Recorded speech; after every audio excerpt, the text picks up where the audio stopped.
G'day everyone, welcome back to Blue Abroad. This is the Jumper Punch with me, the Pom, and my esteemed Italian stallion, Rocco. How are you doing? Oh, I love that, the Italian stallion. Hey, yes. What a week it's been in footy. I can use that now, and I will be using it for the Blue Boys. It's been, and the girls, it's been a big week. Couple of matches, one a bit disappointing, but one pretty exciting match for us. Yeah, so I can't wait to get stuck into this. Well, there's a lot to talk about today, isn't there? I mean, it was a very blue week, wasn't it? The men returned to competitive action. The girls had a make or break game as well. So it was contrasting because the girls are coming towards the end of their year. The boys are beginning their journey. So kind of a coming of age for the club, isn't it? It is a coming in age, and it was kind of, as you said, that the week's kind of mixed in, because I think that it's pretty much over for the girls. Unfortunately, I don't think they can make the final. It's just too hard. You can't be like 3 games down this early and make the finals. And then, as you said, the boys, they went out for their first hit out, and yeah, we saw some exciting signs out there. I think we got pretty excited, didn't we, Mr. Pommy, eh? Well, I mean, it doesn't take much to get me excited, so we'll dissect the boys' game. Stick around, everyone. We will go into the guys' game.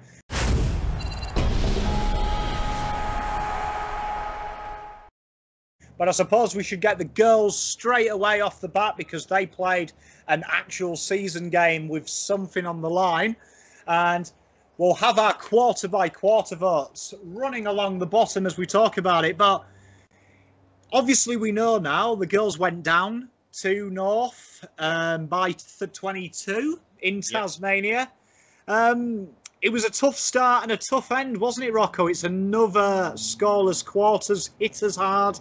Them starts have plagued us all year. What did you get out of it, Rocco? It was exactly that. It was a bad start of like 2 goals in a couple of minutes, but then we should have got back, and we actually did all right. You know, we kept competitive, but we just didn't take our chances, man. And that was, like you said, it was a goalless quarter. 4 out of 5 starts have been goalless first quarters, man. That's now a problem, and this should be all onto the coach, man. There's something wrong. And not only that, it wasn't just 1 goalless quarter, it was 2 goalless quarters, if you think about it, all right? So the first and third was, you just can't do that, you know what I mean? So, yeah, they started a little bit slow, they didn't take their chances, and then the class of North Melbourne showed us up. Easy. I mean, it was a weird one as well, wasn't it? Because I watched that first quarter, and it was...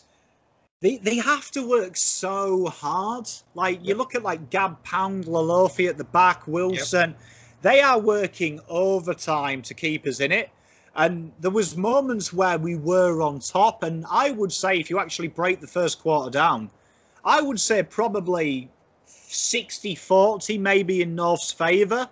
Yep. But the problem was our ability to finish when we had the ball was just horrific. Like, that midfield to forward line, it feels like there was no link at all. Like, at times, I watched that first quarter and it felt like the girls had never played with that midfield.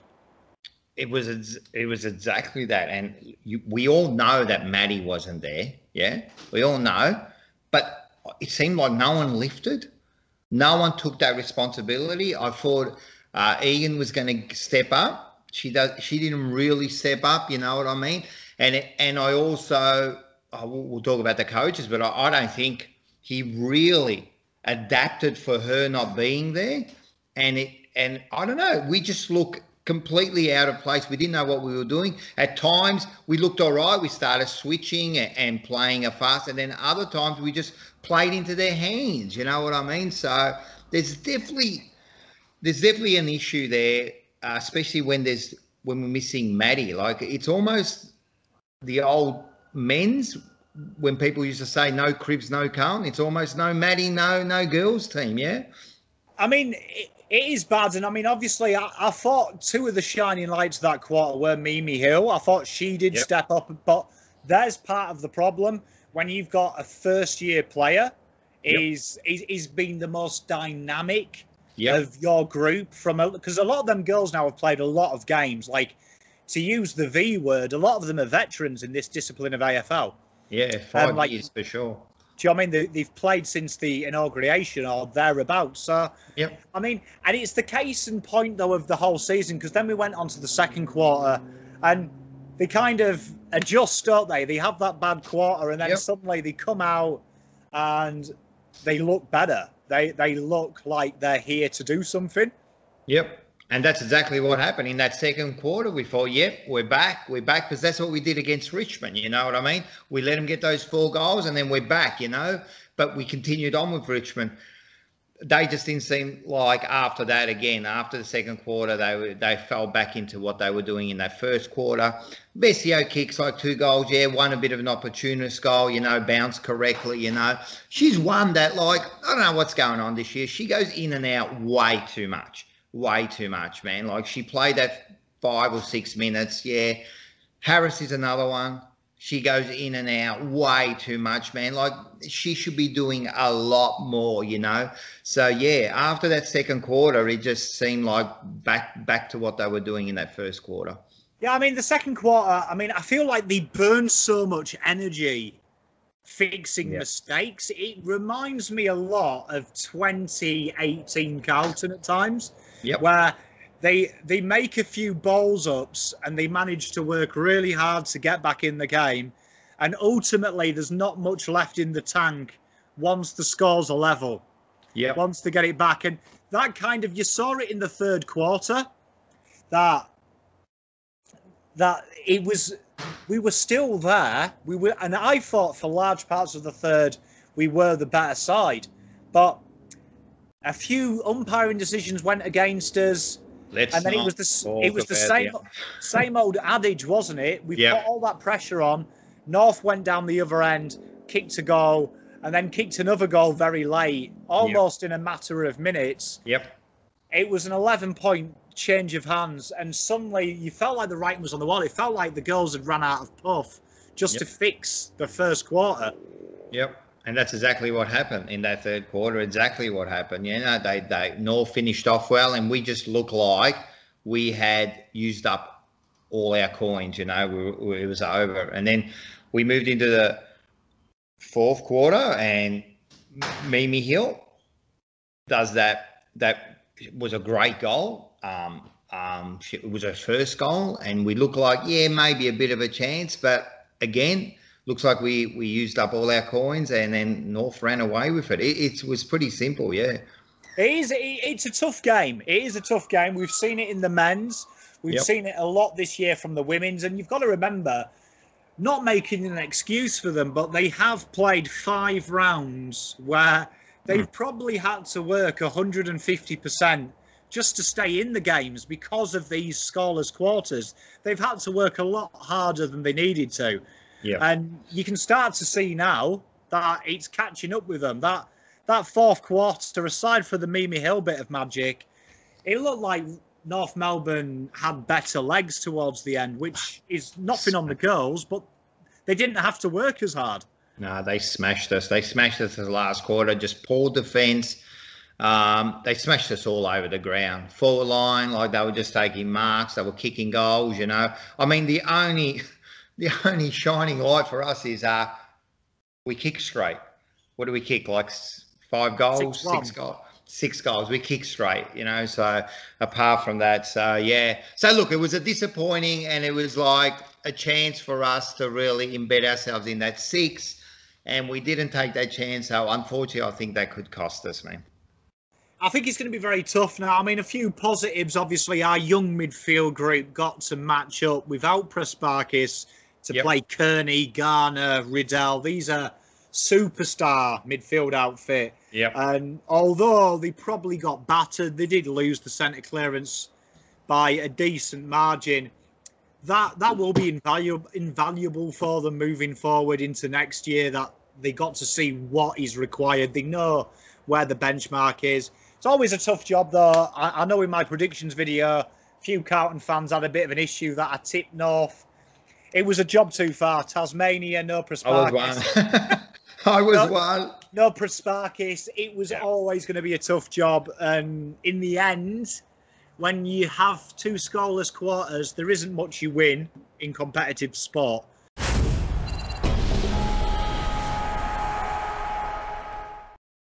No. So, talk to me about your 5-4-3-2-1. Who did you end up picking, Rocco? All right, so we'll start. We're going to start with 5 or 1. Where do you want me to start? We'll go from worst to best. All right, so the worst of the best. The worst of the best is I gave 1 to Hoskins. I didn't really put in my votes through the thing, but I did have a look at the stats later, and she did actually have a really good game. I gave 2 to Pound. I thought she was phenomenal, actually. She was, especially that first half, she was really good. And Lalufi, she was really, really good. So Pound and Luffy were excellent in the back, you know. I reckon they saved another 5 goals, you know. Could have been. I thought Mimi Hill had a really good game and kicked those 2 goals, so she got the 4. And I thought Stevens was our best player for the day. So yeah, they're my votes. Well, I mean, it's fair. You've got the same players. I'd say probably the wrong order, Rocco. According to the Yorkshire Pudding voting system. Here we go. We went Stevens 1.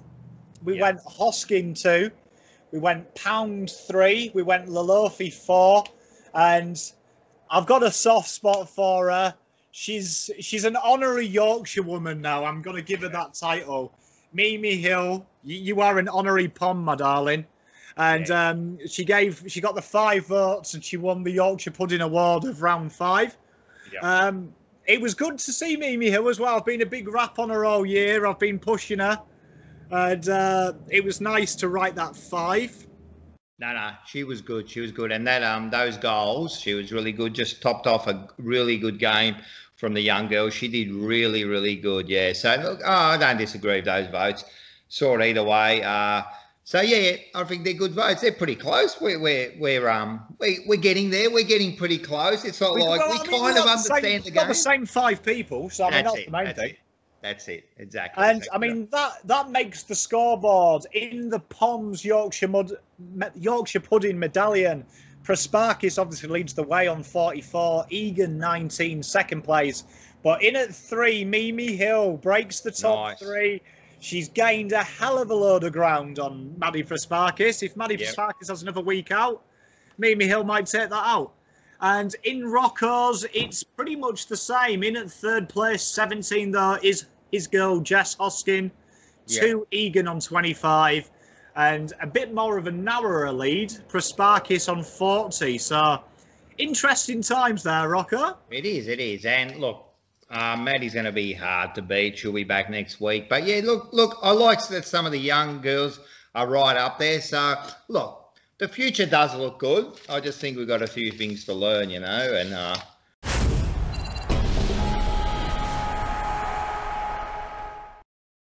well, talking about that, I suppose we've got to talk about 2 of the people, coaches and umpires. What do you reckon? Yes, I mean, the coaches and umpires votes is... Well, I mean, the umpires I'm giving 1. Yep. 1 out of 10. It was inconsistent, and if you can't be consistent, never be consistently inconsistent. Yeah. And I felt like the rules were changing from quarter to quarter and dependent on whoever had the ball. I also question in 2021 how we don't have footage of touched behinds and how we don't have a variety of camera angles when it is in every other game. But even in the men's game, the touch behind camera is one dude with an iPhone in row Z. Yeah. Like, come on, AFL. You're a multi-million-dollar company. Gillian, get your hand in your pocket. I don't think they've got enough money for that anyway. I mean, I could set up one of those, what are those, GoPros on the bloody, on the post, and I reckon I can get better vision. But anyway, what do we know? What do we know? I've got to say, it's the same cameras as well, you know, that... Have you ever noticed that, you know, CCTV, when the cops are looking for a criminal, that we can take an image from Earth of Mars Yeah. And we can look at a rock and distinguish a picture of Jesus on the side of a rock. That's it. You rob your local 7-Eleven and you're lucky to make out if you're human or not. That's exactly. I mean, it's a crazy, one of the few things POM'S don't understand. Hey, there's a conspiracy in that. There's a conspiracy in that. So, I mean, what about you, Rocco? Where did you see the umpires? Nah, lucky I gave him a 1, man. I actually wrote, like I was marking down their decisions, holding the ball too high. It was just, and they gave like a free kick for a Medico who I understand the rule, but there was someone knocked out and the Medico went out there and they gave like a 50. Come on, man. Like, understand the game more. Nah, listen, I don't want to talk about these people anymore. They make me sick. They should be green. 1 for just showing up. I'll give you 1. Remember when you used to go to school and they used to give you 1 for just writing your name correctly? And sometimes I used to get 0 on my test. So what does that say about me? But 1 for just showing up. That's all you get. Yeah, I only gave them 1 because they had a working face. So, I mean, that's the that's it. And what about Dan Harford? Tell me about Dan Harford. Where did you see his game? No good. No good. He got a 3 from me because I don't think he adapted. He knew what was going to happen from the start. Manny wasn't there, and it seems like there wasn't any real change. Again, a scoreless quarter, 2 scoreless. Again, a scoreless first quarter, and he's going to have to take responsibility for that. I saw his press conference. He goes, "It's $1 million question." And that, no, it's not. It's a $50,000 question, or whatever they pay you to do your job. So get your money and work out why we are scoreless in that first quarter. So listen, that wasn't a good performance. 3. Yeah, I gave him a 3 as well. I mean, my questions were like, ahead of the ball, the movement was woeful, particularly in the 3rd and the 4th. Yep. It was, and it got to the stage in the 3rd where I think was our worst quarter. Yeah. It was becoming so obvious what was happening that there was, and it was becoming so easy to intercept and cut off. And I thought them 2 late goals that North kicked, the warning was there because they were looking to intercept that incoming ball. Eventually they did. And then in the 4th, it was just too much work to do. Yeah. So, yeah, to me, it needs to be better. Structurally, we need to be better. Yeah.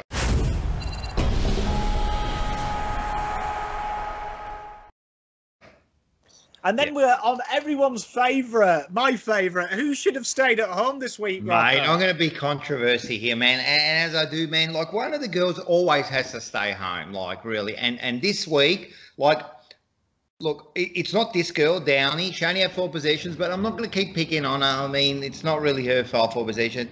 There was a first gamer. I'm not going to give it to her, Gibbs. She only had 4, but we can't give it to the first gamer. Like, she tried her best, So it's going to be to one of the veterans, and it's Taylor Harris. Should have stayed home. Seriously, I know if you look at the stats, you're going to see she had 9 or 10 possessions, whatever. It's just not good enough. She is our main forward. I think she took 1 mark for the whole game. 1 mark. Like, you're the size of Mount Everest, man. Like, you should be breaking those packs, and for some reason, she goes in and out of the game way too much, man. Way too much, And then she does one good thing and everyone goes, oh, look at... No, we need consistency. So, sorry about this. I love my girls. But sorry about this. Taylor Harris should have stayed home. Fair, I think, Rocco. I do think it's fair. Obviously, when Maddie's out, it's the same as if you look at the men again. We look at Fremantle, the year that Cripper was out, and everyone was like, oh, my God, it's game over. Everyone turned their attention to Charlie. He went down after 6 minutes. Yep. And who was it? It was none other than one of our veterans, Mark Murphy, stepped up, got the job done. And same thing, these veterans, Taylor Harris, even though she's a young girl, she's a veteran of this game. So she is someone that we expect to do better. I do think she probably wasn't helped by Dan Harford's constant, at all costs, kick the ball to Taylor. Yeah. It is becoming a bit tiresome. Dan Harford, if you're watching, that game plan, if a POM recognises it, an AFLW coach is definitely going to recognise it. Time to come up with a new plan. Yeah, and I think you might see a new plan this week, so we'll see how we go, yeah?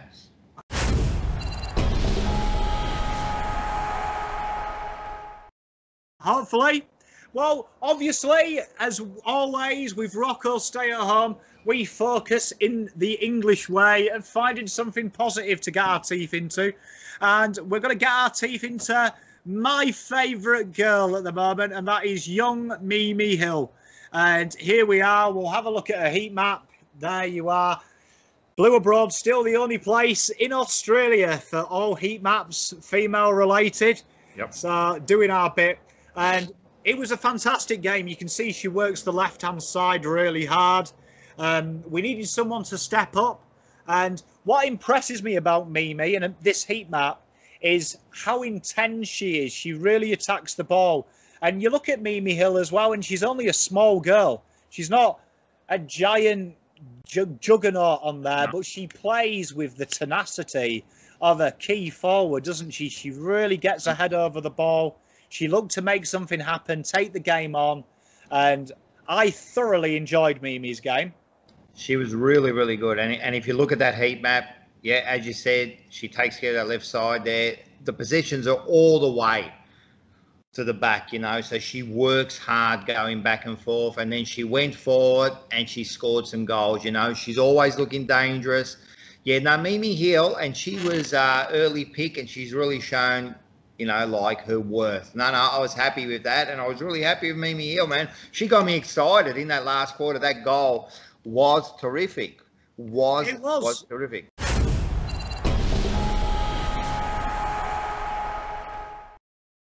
And talking about that goal, that is POM'S play of the day. As we can see, it was a little scrub kick forward. Great forward pressure, and Mimi Hill there, look, proper football IQ there. She was in at the start of the play. The ball hits the deck, and she just attacks the ball, races away, and kicks the snaggeroo for her first in AFLW. Well-deserved goal.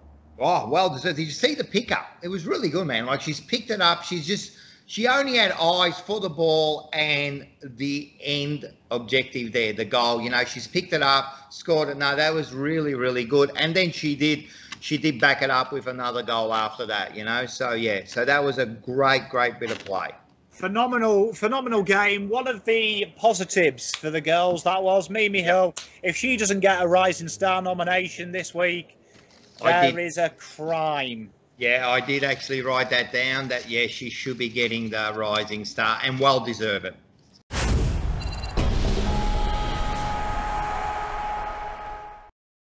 Exactly, yeah. And obviously next week for the girls, Sunday at 12:40, back at Princes Park, the home of footy, Geelong Cats girls. That should be more one-sided than me playing my son at Scrabble. You think so? The way Geelong have been playing, you would think so, you know what I mean? But if they go with that sort of attitude, they might get caught out, you know, because just the way Richmond had their first win this week and really smashed them, you know, like Geelong are going to come back next week and really give us. But look, to be honest, we should really win that game next week. I think you can lock that one away, throw away the key. It's as easy as me nana's sticky park in that game. Absolute lock. Love it. Not even worried.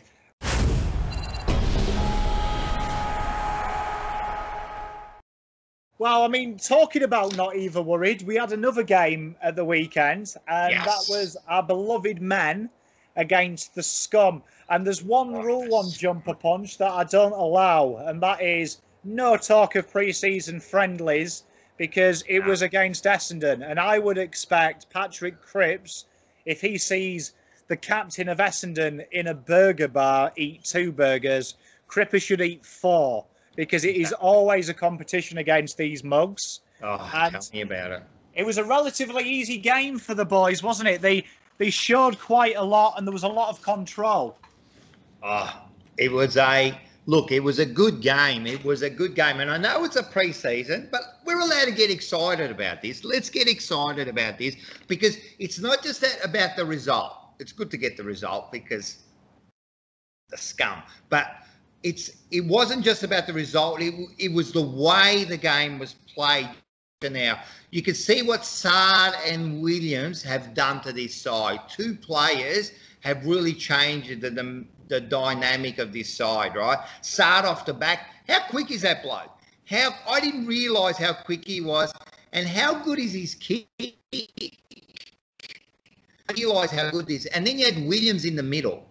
Like, you could just see, like, Cribbers are being, like, let loose a little bit. The others have lifted. It changed the whole day. The way they were switching play, the way they were moving forward.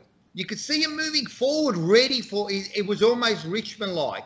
And then you had that forward work. They were rotating, those young kids running around and the old ones. And I'm telling you, it really looked exciting. I'm pumped. Oh, definitely, yeah, for sure. I thought what you're saying there as well. I did notice that there seems to be a lot more intensity and movement ahead of the ball, which is huge for Carlton, particularly down the back. I was really impressed with when you look at how we work the ball from defensive sets. No longer were we kicking it down the wing, just trying to relieve a bit of pressure. There was a bit of resetting, going back a lot across the half-back line, slowing it down. If the target's not there, go the other end. It did feel a lot more controlled. It felt like we were going to control the footy. It felt like handballs were coming back into it as well with Sard. On movement from the boys, there seems to be more of a control of the footy as opposed to last year, where sometimes we got a bit panicked and tried to kick it long to try and relieve a bit of pressure. It looks like this year we're willing to take the pressure on and keep the ball on our terms before we hit the go button. But once them boys go, like you say, with Adam Sard, Zach Williams, they're going to be tough to stop when they're in full flight. Oh, I'm telling you, it was exciting, and the way they're moving that ball is amazing. And the other thing I liked was in the centre, right? In the centre now, it's starting to look. We're getting a different look about it, and I just wrote down the first 1, 2, 3, 4, 6 centre bounces, right? And then was Cribbs, Walsh, Dow. The next one was Cribbs, Martin. Then we had Cribbs, Walsh, Fogarty, Walsh, Dow, Martin, and then Cribbs, Williams, Fogarty. Like, the opposition don't know what's coming, mate. We're throwing everything at them, and that's sort of not relying on the same midfielders, you know, like they're all having a go. And to tell you the truth, every time that new combination got to the middle there, they did some. Always that new player that come in, Fogarty would get the ball, Martin would get the ball. So I'm excited about this centre bounce every time, you know, a different setup. I like it. It was something David Teague said last year, that he wanted to rotate, believed that diversity was going to be a secret of the AFL. A lot of the top teams, they change their running bounces quite often, who attends the bounces. You look at Richmond as well, having that Dustin Martin ace up their sleeve. Sometimes he's on the ball, sometimes he's not. It is really exciting. I wanted to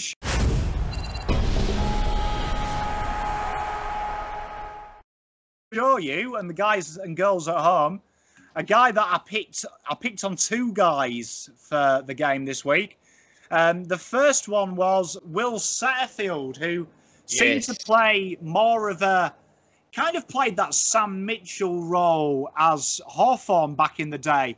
Kind of oscillated on the wing, more in between the midfield and the defence. Definitely was the relief kick out of defence, and ended up 24 touches, the leading guy on the ground.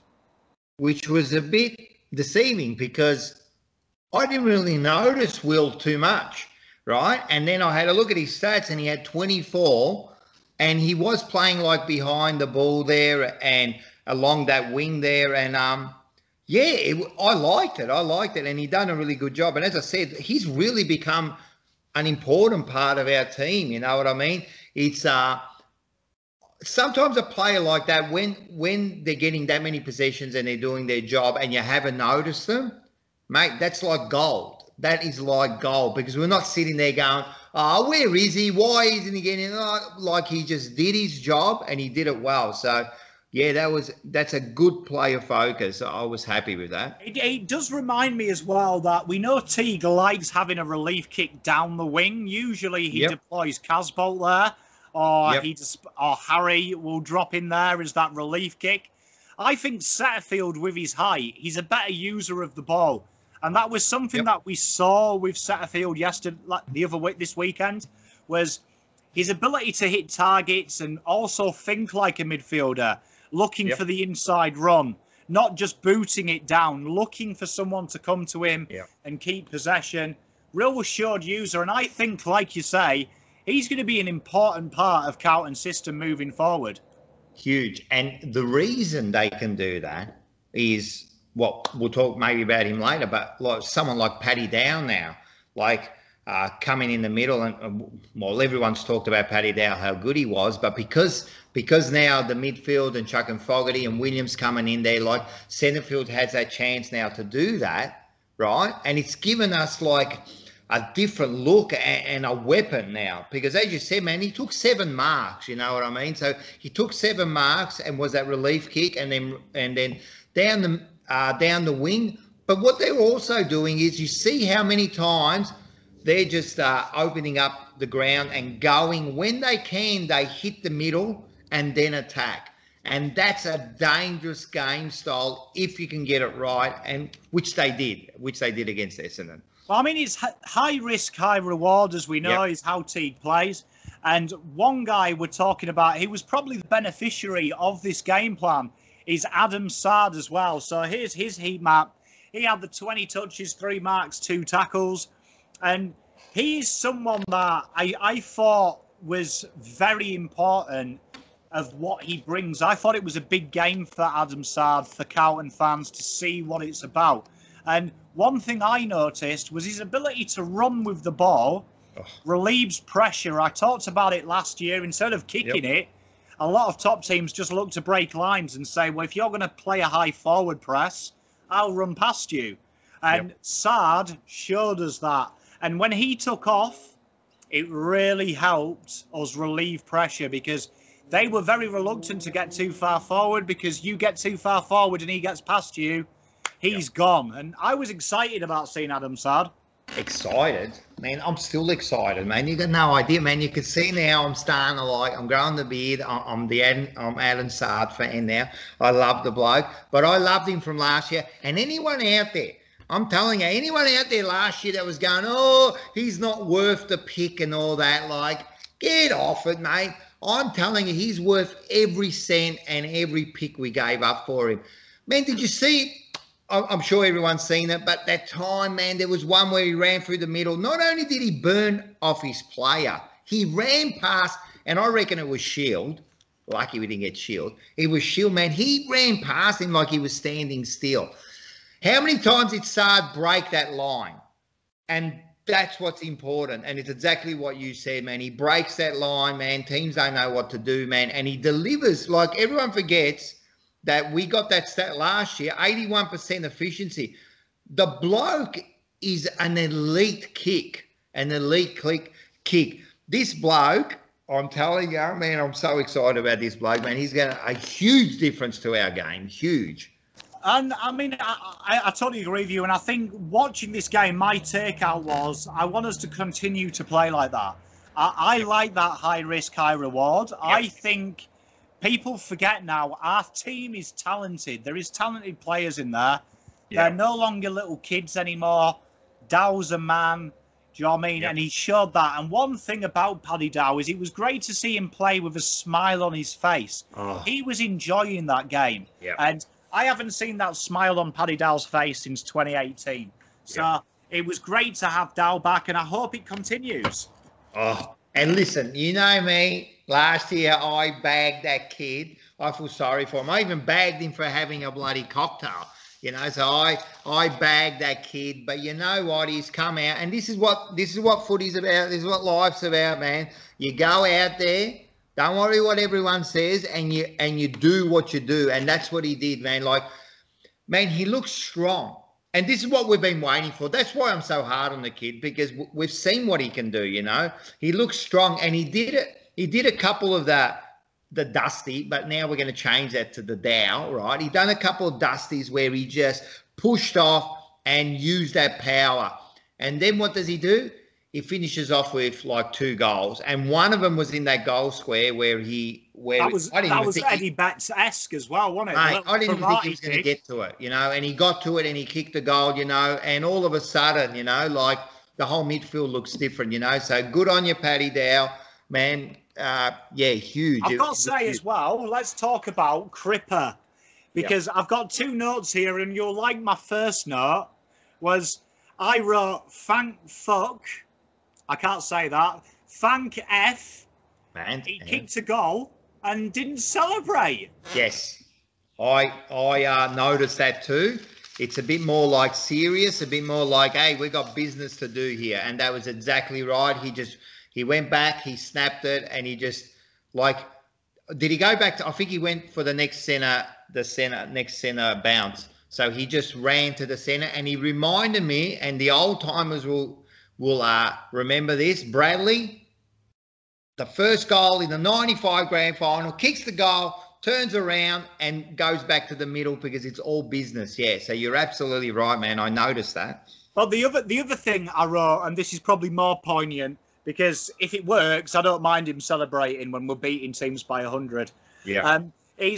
I noticed Cripper had more of a tendency this week to pass first. Yeah. And I thought that was the most important takeout for me, is now he trusts his team. He knows he doesn't have to do it himself. I noticed every time he took possession, he's looking to his left, he's looking to his right, and he's looking to be the provider, because he's got some quality people around him now, hasn't he? Yeah. And this is the thing, and I think Williams is a big part of that. I think Williams is, and the rest of the midfield, that confidence. Because you look at Williams too, strong. It's a big bloke, you know.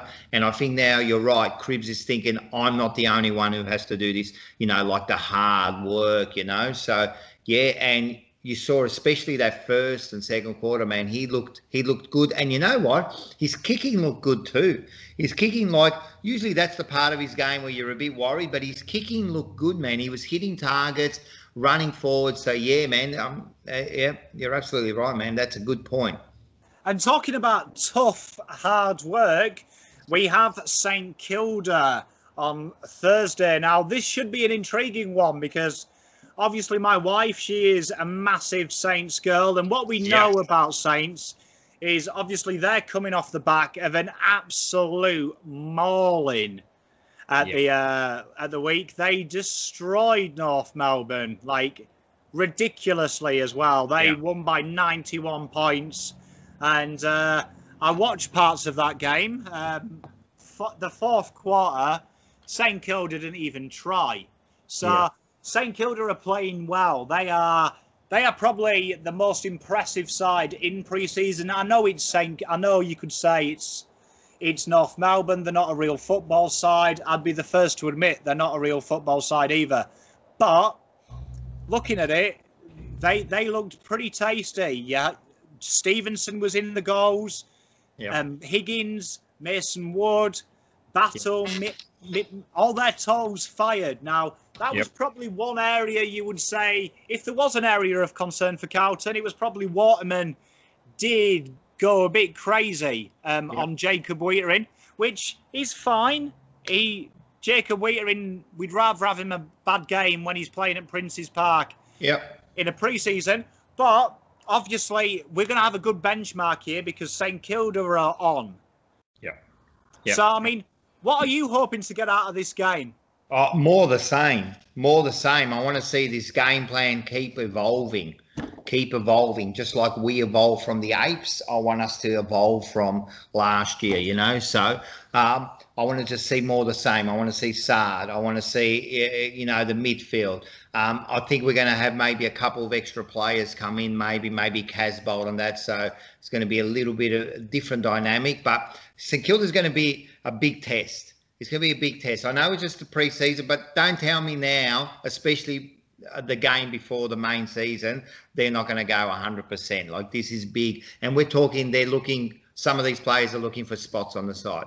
So what am I looking for? More of the same, you know what I mean? More of the same, more of the attacking style, more of the switching of play, you know what I mean? More of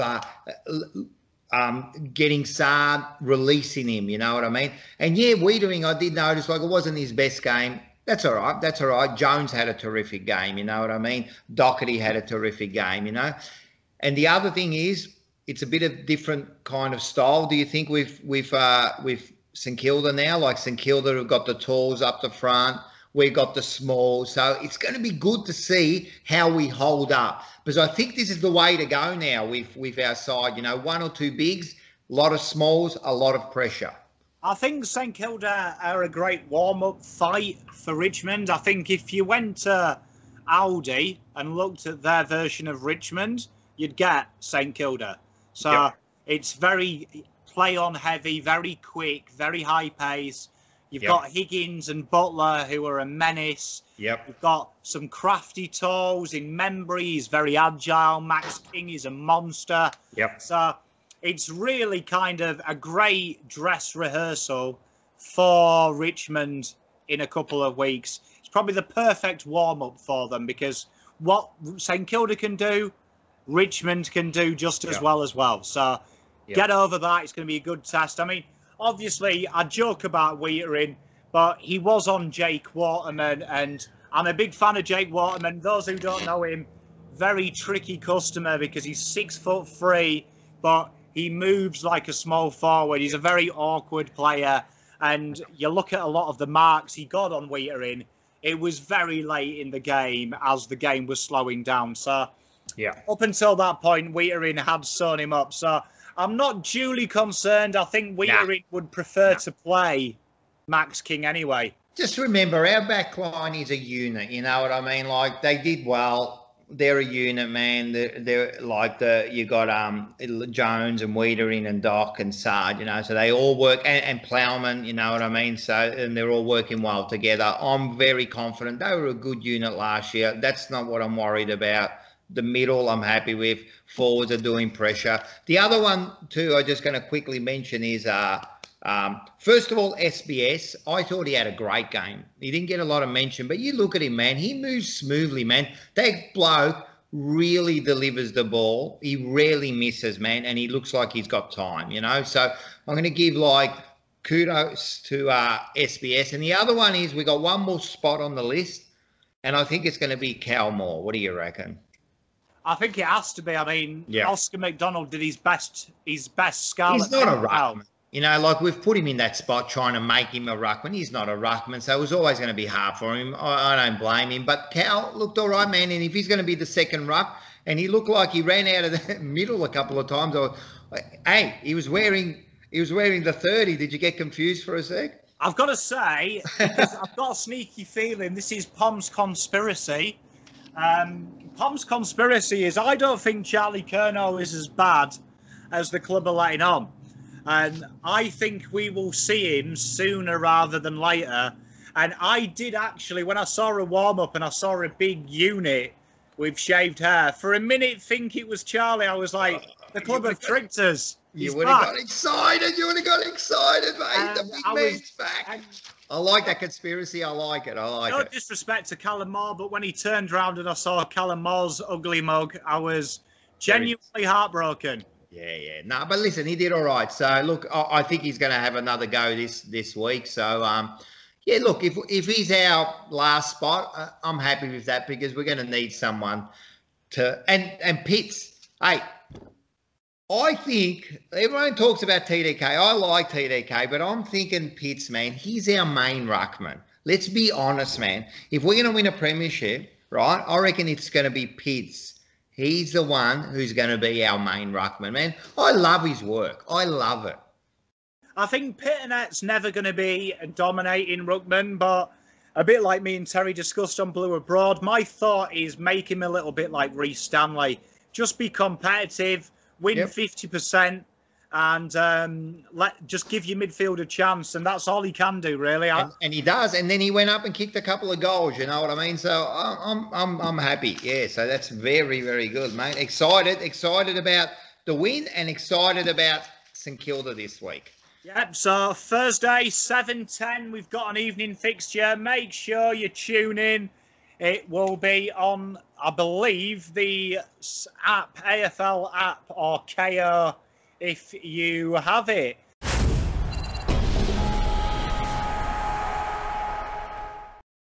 Yes. So, obviously, we've done that. We've done our bit. We've talked about the players who are going to join our club. So let's talk about our 19th person. Yep. So That's very important to us. Very important to us, the 19th player. Who is it, Pom? This is your segment. Let's do it. Yeah, well, last week it was Nick Wishart who did really well. Big shout out to him, because after the girls' game, I was beside myself, and I really did enjoy his comment on a Carlton post when he said that the umpires are a bunch of sister kissers, which amused me. It was the first time I'd smiled in an hour. So thank you very much for that, Nick. This week, we've got Nick Wishart, who obviously drives the cheer squad bus, and you all know him from that. This week, I'm going to go a little bit closer to home with my 19th man. And I'm going to give a man that you're famous, Rocco, for getting angry. Yep. I'm famous for maybe getting a bit angry. Yep. But there's another side to the aggression, and that is Chris Beach. Now, Chris Beach, he broke my heart last year, because against the Adelaide game, he actually broke down and had a little bit of a cry on the fan cam. Yep. And I enjoyed that, because not morosely, but I enjoyed it because it taught me that that's how much this game affects us. And Chris is one of the greatest fans I've ever met. He loves the club.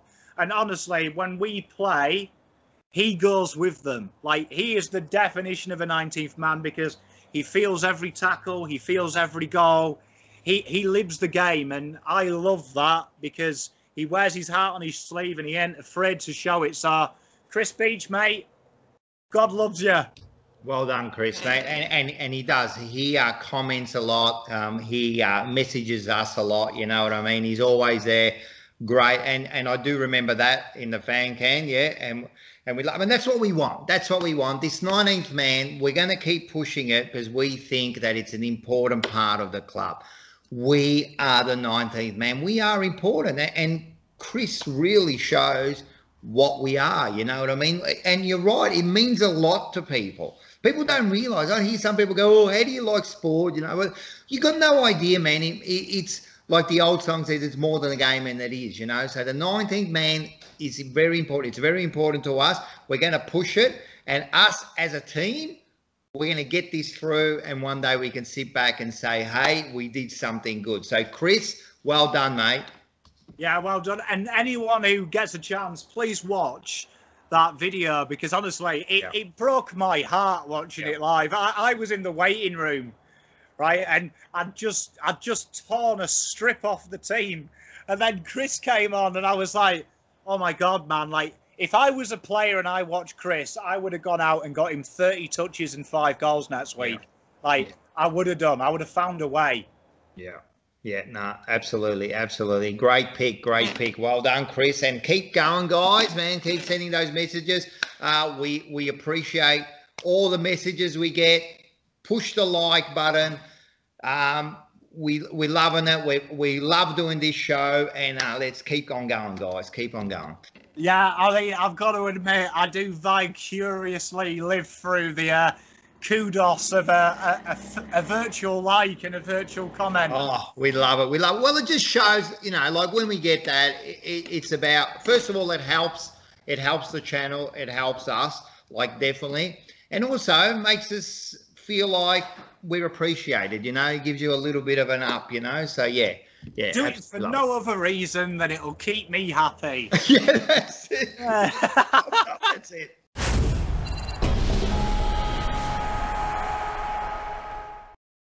And obviously, because I'm happy, you're the miserable one in this combination. It's a bit of a change-up because usually I'm with Terry where I'm the angry one. So it's good to play a different role. ROCCO'S rant. What have you got for me this week? I love a ROCCO'S rant. Listen, it was going to be something different, you know. And then today, it was my son. He sent me this clip, right? Now, I don't know if everyone's seen it, but it was the game against West Coast and Fremantle, right? Yeah. Did everyone see, right, the infringement for moving off the mark and he got the 50 metre? Did everyone, mate, go there and have a look because it is a disgrace. If this is what they've brought the rule out for, it's a bloody disgrace, man. He was on the mark. He turned around. He turned around because he was disgusted with himself, right? And he got the 50 metre. The bloke who was taking, I don't even know who these players were. I don't even know who they are. All I know is the bloke who was taking the kick wasn't even looking. He was looking around when he got the 50 metre, right? The umpires, what are you doing? This is not what the rule's been brought out for. Not for you to put your face on the camera. No one cares about you, right? That was a disgrace, man. He moved a whole 10 centimetres and turned around and you gave a 50 for that. AFL, the bloke who runs, I don't know what his name is, the bloke who runs the umpire, whoever he is, man, have a good look, have a hard look at yourself, right? Before this gets bad during the year. I don't want to see that shit. I understand the rule, what you brought it out. I understand that you brought it out so we can move. And in actual fact, it suits us fine because we got Adam Sard, man. And you give him an extra, second, he's going to burn everyone. So the rule is okay, but that's not what it's for. That's not what it's for, right? So it's only a practice game, so I'm going to give you this little bit of leverage. But if that happens during the game, I'm going to tear shreds off you. That was a disgrace, man. I'm so angry over that. That's not what the rule is there for crying out loud. Anyway. Well, I mean, I've put it on the screen for you so you can see what ROCCO'S alluding to you. I can see why. I mean, to me, I've got this theory on the rule, and a lot of people have PM'd me this footage today, so I'm actually glad you brought it up. Yep. Because I was getting bored of repeating myself on the explanations. So I can now say, watch Jumper Punch and I'll explain. Yeah. To me, I'm actually excited about this rule. Yep. Because I look at this and this is a Carlton rule. Because, like you say, can you imagine being the man on the mark and being at the mercy of Adam Sard and not being able to anticipate his run? And if you slightly anticipate too early, it's a 50 metre, you go from defence to midfield. Like, I watched this rule and I thought, you know what? We could get 3 or 4 goals a game from this rule. I don't mind the rule. The rule I can understand. But there's got to be some sort of leverage on this. You just can't be like a statue. Why doesn't the umpire just stand on the mark then? If we can't even move. Like, I understand if you go to take off, but the bloke on the mark turned around for crying out loud. Yeah. All I'm saying is that's not what the rule was brought out for. It's funny, though.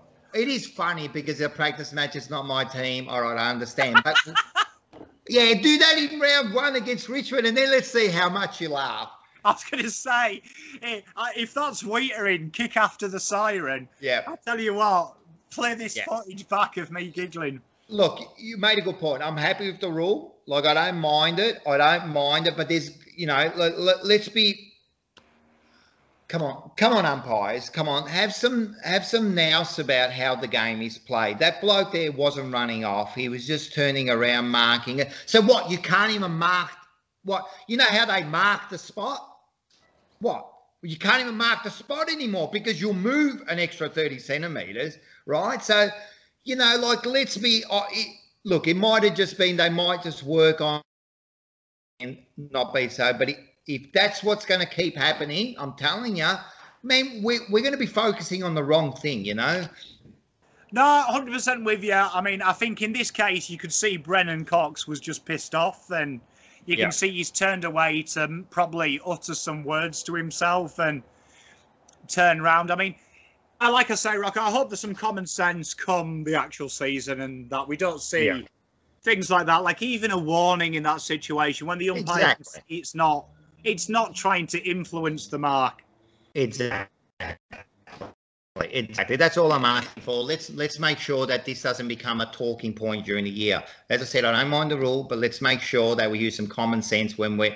And you're right too. It's a brand new rule. You know, there should be a little bit of a warning, and that just like the umpires get a little bit of leverage. Oh, you know, we should.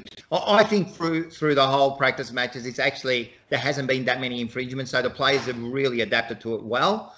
But let's not make it a talking point. But as far as the count, I'm loving it because Sart is going to burn. Indeed. Well, I mean, that's all we've got time for this week, ladies and gentlemen. I've been Pom, that's been Rocco. We'll see you next week. Go Blues!